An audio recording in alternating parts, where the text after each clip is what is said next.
Some of y'all probably used to go to church. Some of y'all probably still go to church, but it's a tradition in the church that you preach from a text, right? That way your sermon is rooted in Scripture.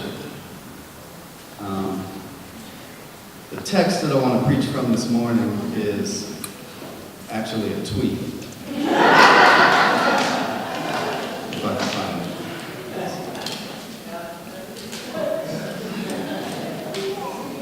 Need a better photo.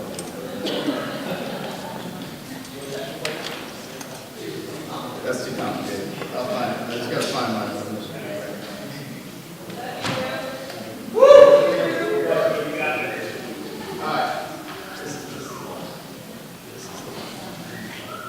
So, the text I'd like to preach from this morning is a tweet that was made this morning by a man named David Rothkopf. This morning, David tweeted, Charlottesville confirmed that at heart, Trump is a racist. Puerto Rico reveals the human consequences of having a racist president. So what I want to talk about this morning, we just have a short time together for such a powerful and tragic and complicated topic, but I want to talk about white supremacy. And it's a hard thing to talk about because there's such a wide spectrum of experience. There's the lived experience that people of color have who have been born into a white supremacist society, and that makes them really the experts on systemic racism and white supremacy.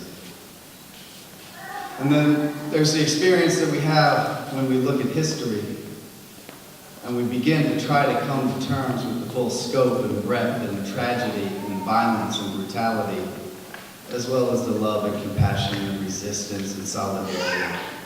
It's always a complicated story. But then there's people who just really refuse to look at history at all. And so we're trying to have a discussion about something that has no basis or no grounding in fact. No common understanding or context. And that's very difficult.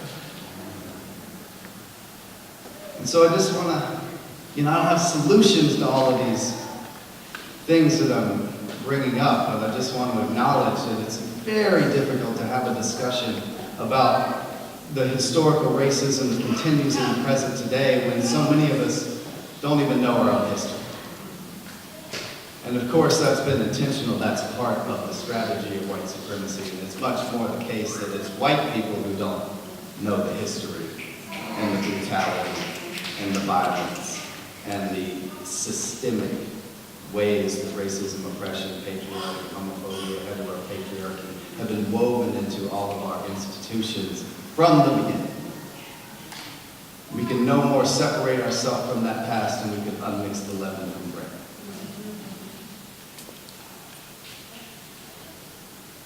So one of the things, so obviously Charlottesville is on our heart, but many of us didn't need to wait until a young woman actually got run down by a white supremacist in the car to know that that's the direction in which we were heading. Many of us were sounding this alarm in 2015, in 2016, as we saw the most racist, the most overtly and proudly explicitly racist campaign for president that we've ever seen in modern major party politics.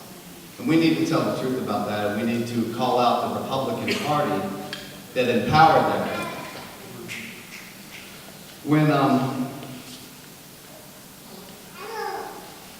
we've all been through so much, it's hard to even keep track of the months, but the moment that Trump officially announced his campaign was the moment that I knew that this was serious and that this was dangerous. Because what he did when he came down from that gaudy escalator is when he said that Mexican immigrants were criminals and rapists, he was in some sense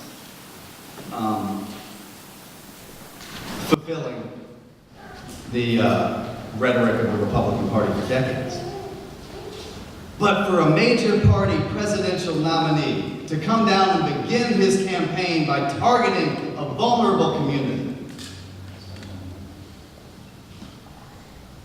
that's Nazism. That's fascism. That's racist demagoguery. We've seen this before. We can't be in denial about the dynamics of what we're seeing. Now, of course, let me say a little bit about the word Nazi. Before 2016, anyone with good sense knew that you don't call people Nazis on the internet because that's just, it's just a rhetorical dead end. And there's not, the only people who were Nazis were the Nazis. The only person who was Hitler was Hitler. But we saw something very scary and profound in 2016. And y'all, probably many of you have heard there's this thing called Godwin's Law, right? Which is that it's only a matter of time. A debate, an argument on the internet, it's only a matter of time before one person calls the other person a Nazi. That's what Godwin's Law is, right? And so part of the idea behind Godwin's Law is you don't go around calling people Nazis because they're usually not quite Nazis and it's not productive, and then you lose track of what the actual real Nazis were and what that was all about, you see. But we've just gone through a year, an election year, people, in 2016, where we had to suspend Godwin's Law. Many people, I didn't use the word fascism nearly as much before 2016. Occasionally I would call out fascism for something like the police killing somebody or planting a weapon or planting evidence or lying and sending somebody to jail, because we need to realize that when police lie, democracy dies. And when police plant weapons and plant drugs and falsify charges on people, that is tyranny. That is fascism. So I would use fascism in that sense, but if fascism wasn't my go-to descriptor, and I never used the word Nazis before 2016. But one of the things that I try to do as a scholar and as a thinker and as a writer and as a researcher is I try to be aware and sensitive to the dynamics that are happening in the culture. And part of our job is we have to look a couple of years ahead, if not more.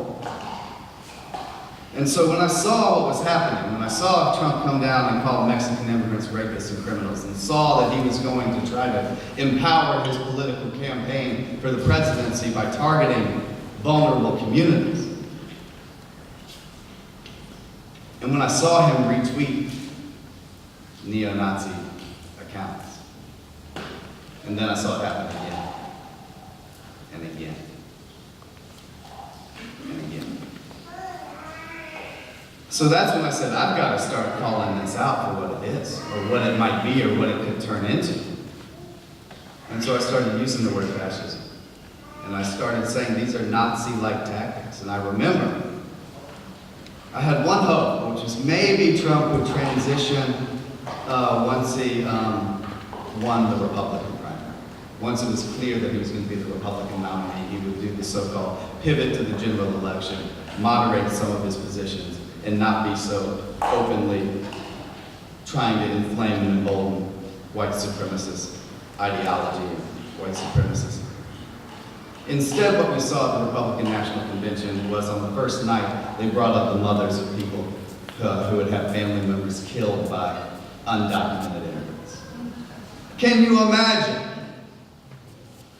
Now, of course, anyone who knows anything about crime statistics knows that undocumented immigrants commit crimes at a far less rate than your average person. And so it's just cherry picking. You can find people who have had family members killed by any racial or religious or ethnic group. Can you imagine if they brought up the families of 6 mothers who had had family members killed by black people? Can you imagine if they brought up the mothers who had had family members killed by Jewish people? That's essentially what they did. And the nation was silent. They brought up the family members of people killed by undocumented immigrants and said, you will be murdered in your communities, in your homes, in your sleep if we don't get a handle on these brown folks. Do you see the scapegoating?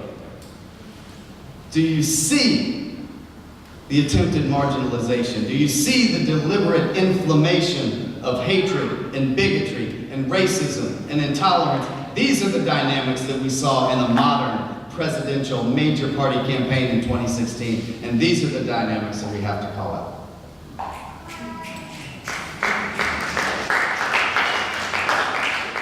All right, I'm gonna stay a little focused on my notes here. So part of what we're seeing is it's just a really, I'm just kind of thinking through this in public, together with you, and I'd like to maybe have some time to have a question or some dialogue or so, but I do have to keep an eye on the time. But part of what I'm seeing is, so it's just astounding. I mean, we're seeing people talk about white supremacy on ESPN and in the news and everywhere you look. And of course, it's because of the extreme racism that we're dealing with. It's because of the police killings of unarmed men and women that we've seen over the past 2 years, and the dramatic response. When I came here and spoke at Thrive in January, last January or whatever, over a year ago, I said the movement for Black Lives is the most significant action for racial justice that we've seen in 50 years in this country.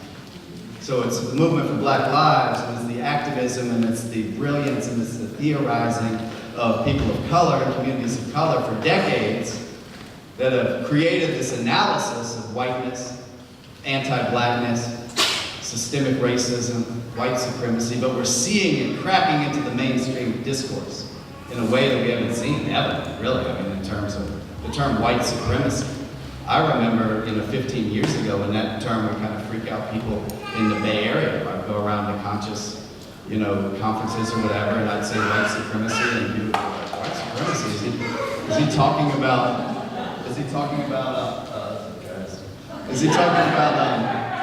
neo-Nazi skinheads on a compound in Idaho? And I'd say, no, when I say white supremacy, I'm talking about the system. I'm talking about the ways that racial oppression has been woven into all of our institutions from the beginning, from before the beginning. So I think part of the,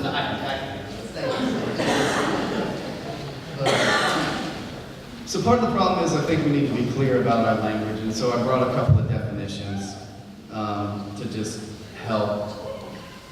This guy Jonathan Chait wrote an essay the other day where he said, we should not call, white supremacists and white supremacy is being used too much. You shouldn't call Trump a white supremacist because he's not David Duke, and we shouldn't collapse a meaningful distinction between somebody like Bush and Trump and David Duke. And what Chait fails to realize is that people are using white supremacy to name the system, to name the entire system. So let's look at a couple of definitions of white supremacy and even racism. I got it, man.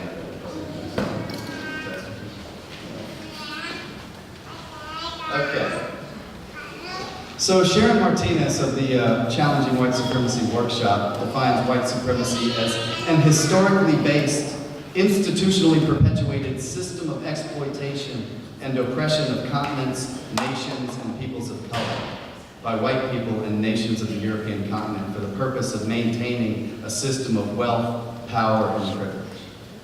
White supremacy is an historically based, institutionally perpetuated system of exploitation and oppression of continents, nations, and peoples of color by white people and nations of the European continent for the purpose of maintaining a system of wealth, power, and privilege. So one of the key words, of course, there is system. So much of this discussion is still based on who's racist and who's not racist, who's a white supremacist, who's not a white supremacist. What's like racism is like a series of isolated events. There's a racist joke over there. There's a hate crime over here. This is part of what it means. This is part of what it means when folks occasionally say to white people, it's not about you. It's not about, did I do or did I do something? Number one, it's not about you. Number two, yeah, it probably was racist. And so part of the deal is racism is personal, it's interpersonal, and it's transpersonal. Right? It's so much about the system. So it's not about what people get there's so much white defensiveness. There's even this term that you've heard probably called white fragility. The scholar Robin DiAngelo coined the term white fragility to name the experience she was having as she would try to talk about racism and racial oppression, and this extreme defensiveness would come up among white people. They couldn't even stay in the room, couldn't even be present for the discussion. And so when she saw this happening time and time again, she said, I've got to name it. This is white fragility.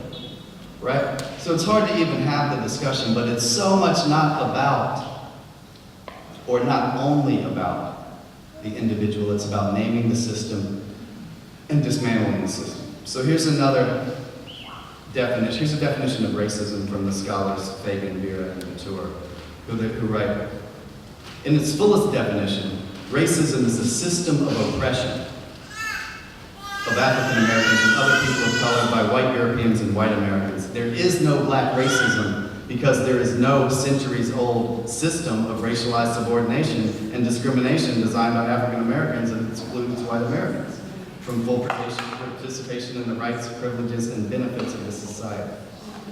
So I kind of floundered that a little bit, but I'll say it again because that's so important. What they say is so important. There is no black racism. This is what people mean when they say there's no such thing as reverse racism. Yes, people of all races and ethnicities can be prejudiced, can be bigoted in some way, but that's prejudice. That's bigotry. When we're talking about racism, we're talking about white supremacy, we're talking about a system. So Fagan, Vera, and Couture write, there is no black racism because there is no centuries-old system of racialized subordination and discrimination designed by African Americans that excludes white Americans from full participation in the rights, privileges, and benefits of the society. So can a white person be a victim of some unfair prejudice? Can a white person be a victim of some kind of bigotry, perhaps? Maybe, I guess on bigotry is slightly different. Prejudice for sure.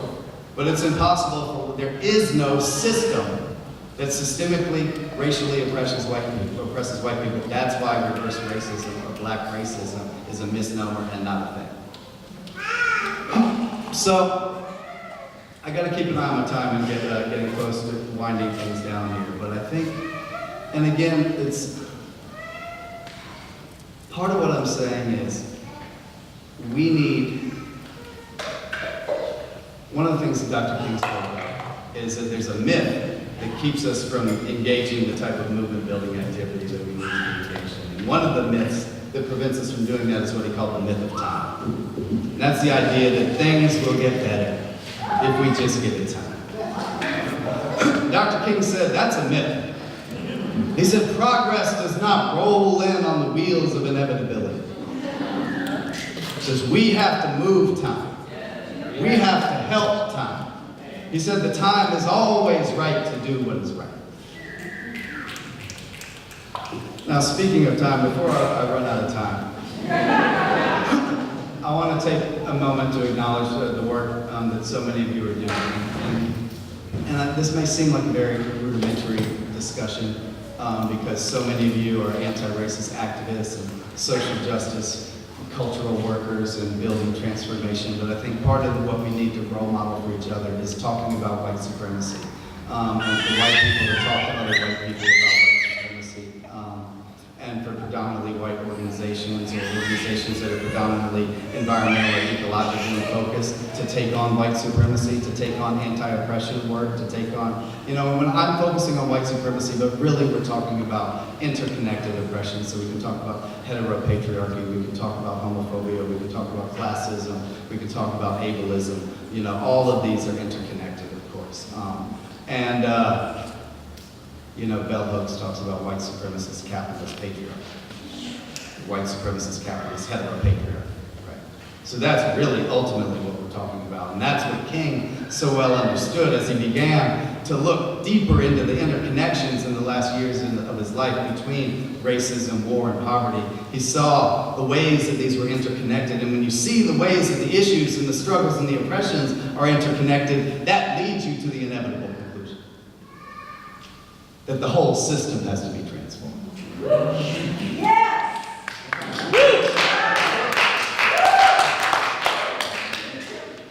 And so I just want to take a moment before I end to acknowledge some of the work that so many of you are doing, because you're making these connections. You're transforming the systems of white supremacist, capitalist, heteropatriarchy. And I do want to acknowledge a dear friend and an elder and a mentor who's here, someone who has been connecting ecology and social justice, someone who's been on the front lines of the environmental justice movement, someone who is a hero and a legend and an inspiration and a teacher to many of us. Will you please help me acknowledge Mr. Carl Anthony?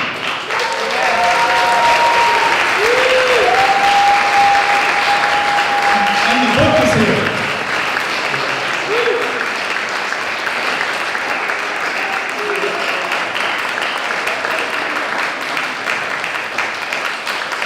Carl's book is here. Thank you so much for bringing this into the world, Carl. The Earth, the City, and the Hidden Narrative of Race. It'll be available October 18th. So please, everybody support Carl's work and buy the book. Yes.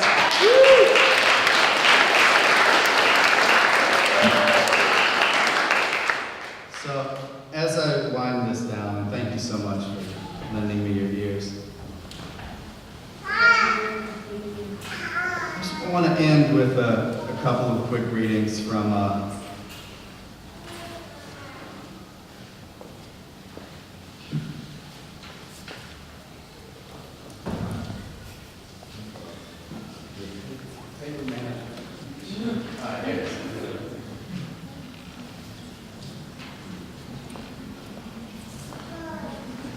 want to read something that Beyonce's sister Solange wrote.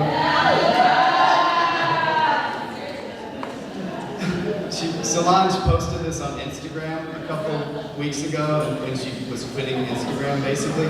But the thing to know about this is that Solange wrote this right in the middle of Charlottesville, basically, and when Trump was coming on the TV and saying that both sides are responsible for what happened and this type of thing. So that was the moment, Charlottesville, when Solange wrote this.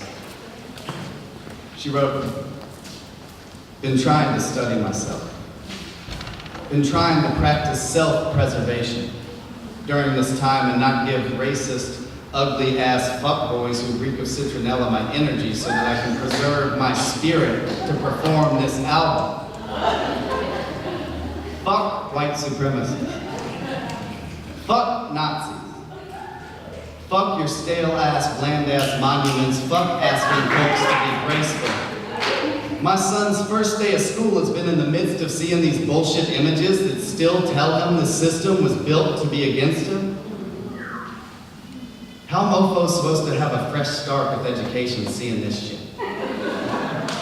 Thinking about demanding he not be required to take American history because its deep, dark-rooted ugliness continues to live right now, right before our eyes." I want to compare what Solange wrote just a few weeks ago to what something James Baldwin wrote in 1968. He said, he's talking about black men, this type of thing. That's kind of the gender-exclusive language of the time. Baldwin wrote, "All black Americans are born into a society which is determined, repeat, determined, that they shall never learn the truth about themselves or their society, which is determined that black men shall use as their only frame of reference what white Americans convey to them of their own potentialities and of the shape, size, dimensions, and possibilities of the world. And I do not hesitate for an instant to condemn this as a crime. To persuade black boys and girls, as we have for so many generations, that their lives are worth less than other lives, and that they can only live on terms dictated to them by other people, by people who despise them, is worse than a crime. It is a sin against the Holy Ghost." So, there's a lot more that we could talk about. There's obviously a lot going on in this political moment. I just want to say that from my perspective, I think we do have a real crisis in the sense that the person in the White House is racist, white supremacist, unhinged, incompetent, and fundamentally putting the world at risk every single day, and putting our democracy at risk. So I do think that we need to be organizing with that sense of urgency, that we need to be pushing for voting rights, we need to be resisting voter suppression, we need to be registering voters for 2018. I mean, I see people talking about that they seem to really want Trump impeached, but I don't see where they're engaging voting registration. You know, who do you think is going to impeach Trump? You know, there's a process that impeachment is, and it begins with Democrats taking control of the House and the Senate in 2018. I mean, it's going to be, it might be very difficult to impeach Trump short of that. So I do think that we need to move. So one of the hashtags I'm using is hashtag voting rights and registration. I'm going to, you know, I'm a little over my time here, so I got to keep it short. But I'm going to let y'all know that I'm kind of nervous. When I go on Facebook and I scroll through and I don't see announcements about voting registration, like I thought I would be seeing on November 9th, as I'm like weeping inside and like trying to figure out what the hell we're going to do now. It's like every day I go to Facebook and I don't see a post about voter registration on any of the posts, then I feel like we don't understand the gravity and the severity of the situation. We also face a crisis of democracy and of the rule of law. We could have a constitutional crisis any day if Trump decided to fire Robert Mueller, the special counsel investigating the Russia probe. So tomorrow we could wake up and he's fired Bob Mueller. Tuesday we could wake up and he's fired Bob Mueller. We need to be prepared for how we're going to organize in the streets and in the courts if that type of constitutional crisis comes to pass. So you see what I'm saying? So in my sense, you know, it's real easy to say this is what we need to do. It's much harder to do the organizing, on the ground, community-based work that all of you are involved in. But in my perspective, we've got to build a movement right now to stand up to fascism and white supremacy and this attempted rising of Nazism, you know, whatever the hell it is we're seeing. So we need to stop that right away. We have to, sometimes the most spiritual, visionary, compassionate thing you can do is just shut down fascism when it tries to get going and shame it and refute it and reject it from public and political space. And we need to build a movement for voting rights and registration. And we need to keep building this movement that connects ecology, social justice, and cosmology, and transforming the worldview that all of you are doing. And so let me just leave you with this sense, you know, the King said, however difficult it is to hear, however unpleasant it is to face, we have to face the fact that America is a deeply racist country. And there needs to be something positive and massive in order to get rid of all the effects of racism and the tragedies of racial injustice. And this, we in the Bay Area have a special leadership role to play in our country as we come to face the fullness of white supremacy, the depth and pervasiveness of its effects and consequences in the present, and as we envision and dream and build and weave and sing and hug and love and march and vote that new world into existence. So thanks to all of you for the work that you're doing. Let's